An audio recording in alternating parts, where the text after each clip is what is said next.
मासबाद पुलिसनि सिग्रोमनाय हाबाफारियाव 187 किल'ग्राम गांजा बोखांदों।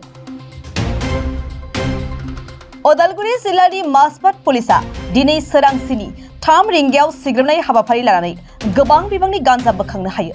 मिन्थिनो मोननाय बादिब्ला मोनसे जर'खा सुलुंनि बिथायाव मासबाद पुलिस थानानि बिबानगिरि सन्जय कुमार दुबे आरो लालपानी पुलिस आउटपस्टनि आईसी प्रणब बरुवाजों लोगोसे पुलिस हान्जाया आसाम अरुणाचल प्रदेश सिमनानि डनश्री साहा बागान खाथियाव थानाय टाकुरियापारा ओनसोलाव सिग्रोमनाय हाबाफारि लायो।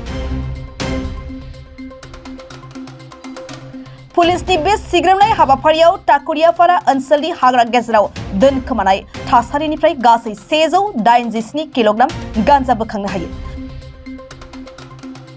उनाव मासबाद पुलिसा बोखांनो मोननाय गांजाखौ थानासिम लाबोयो। बेनि सोमोन्दै मासबाद पुलिसा मोनसे केस थिसननानै संदाननाय हाबाफारिखौ जागायजेनदों होननानै मिन्थिनो मोन्दों। बोखांनो हानाय गांजानि बेसेना बाजाराव गासै 93,50,000 जागोन होननानै पुलिसा मिथिहोदों।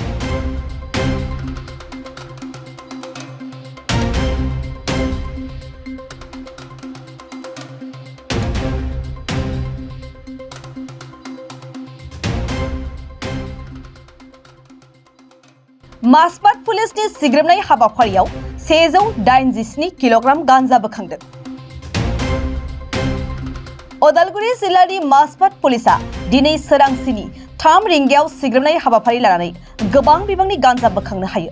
मिन्थिनो मोननाय बादिब्ला मोनसे जर'खा सुलुंनि बिथायाव मासबाद पुलिस थानानि बिबानगिरि सन्जय कुमार दुबे आरो लालपानी पुलिस आउटपस्टनि आईसी प्रणब बरुवाजों लोगोसे पुलिस हान्जाया आसाम अरुणाचल प्रदेश सिमनानि डनश्री साहा बागान खाथियाव थानाय टाकुरियापारा ओनसोलाव सिग्रोमनाय हाबाफारि लायो।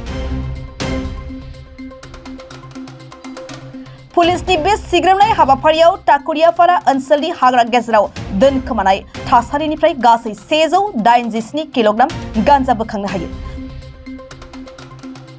उनाव मासबाद पुलिसा बोखांनो मोननाय गांजाखौ थानासिम लाबोयो। बेनि सोमोन्दै मासबाद पुलिसा मोनसे केस थिसननानै संदाननाय हाबाफारिखौ जागायजेनदों होननानै मिन्थिनो मोन्दों।